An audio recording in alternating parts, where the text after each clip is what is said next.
Assalamualaikum warahmatullahi wabarakatuh. Perkenalkan, nama saya Atika Sabila dengan NPM 2201000014.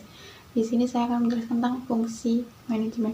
Fungsi manajemen memiliki peranan sebagai pengendali dan pengelola, terdiri dari 5 bagian. Fungsi manajemen adalah berupa perencanaan, pengorganisasian, staffing, koordinasi, dan pengawasan, yaitu diantaranya sebagai berikut.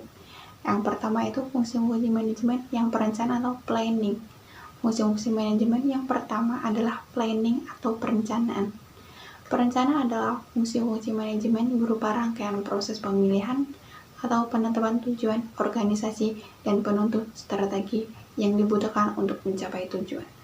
Menurut Hani Handoko, ada 4 tahap yang perlu dilalui dalam proses fungsi manajemen perencanaan. Yang pertama itu menetapkan rangkaian tujuan, yang kedua itu merumuskan keadaan saat ini, yang ketiga itu mengidentifikasi kemudahan dan hambatan, yang keempat itu mengembangkan rencana untuk pencapaian tujuan. Adanya perencanaan, maka dapat dilakukan penilaian alternatif dalam pengambilan keputusan agar mendapatkan pilihan terbaik di antara alternatif lainnya. Dari sisi perusahaan sendiri, manfaat fungsi manajemen yang perencanaan antara lain, yang pertama itu menjadi pedoman pelaksanaan tujuan, yang kedua itu menjamin tercapainya tujuan organisasi, yang ketiga itu menghindari resiko yang mungkin terjadi di masa yang akan datang. Yang ketiga adalah mudah dalam pengawasan. Yang kedua itu fungsi manajemen yang pengorganisasian atau organizing. Organizing atau pengorganisasian adalah fungsi manajemen berupa rangkaian aktivitas, pembagian tugas yang akan dikerjakan, serta proses pengembangan struktur organisasi yang sesuai tujuan perusahaan agar perusahaan dapat berjalan dengan baik. Fungsi manajemen yang pengorganisasian meliputi yang pertama yaitu perumusan tujuan secara jelas, yang kedua itu pembagian tugas pekerjaan, yang ketiga itu mendelegasikan pelimpahan wewenang, yang keempat itu melakukan unsur koordinasi.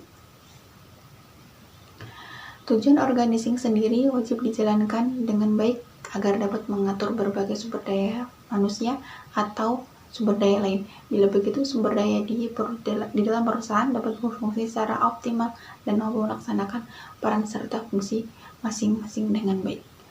Yang ketiga yaitu fungsi manajemen yang staffing. Staffing adalah fungsi manajemen yang hampir sama dengan organizing.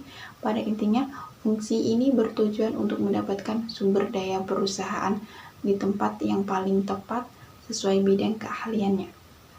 Tapi fungsi manajemen ini tidak hanya mengenai tenaga kerja saja, melainkan seluruh sumber daya dalam perusahaan tersebut, termasuk peralatan, inventaris, atau sumber daya lainnya. Fungsi manajemen staffing sangat penting dilakukan agar satu atau dua divisi lain di dalam perusahaan punya kebutuhan yang berbeda, sehingga fungsi ini perlu dilaksanakan.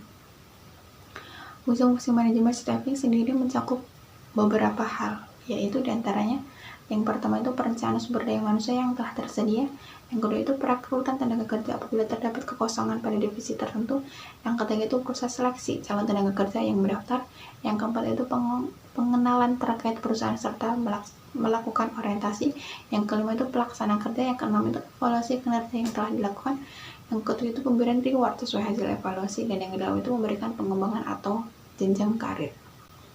Yang keempat itu fungsi manajemen yang coordinating atau pengarahan koordinasi. Fungsi manajemen ini bertujuan mengarahkan atau mengendalikan agar pekerjaan semakin efektif dan efisien.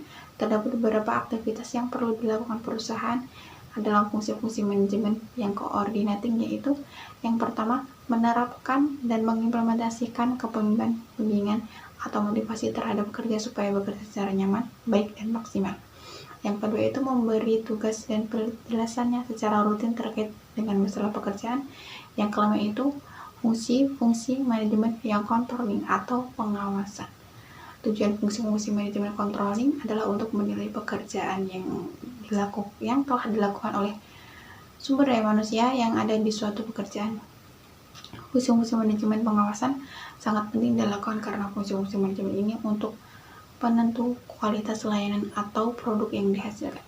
Perusahaan dapat berjalan dengan baik atau tidak. Sekian presentasi dari saya. Saya akhiri. Assalamualaikum warahmatullahi wabarakatuh. Terima kasih.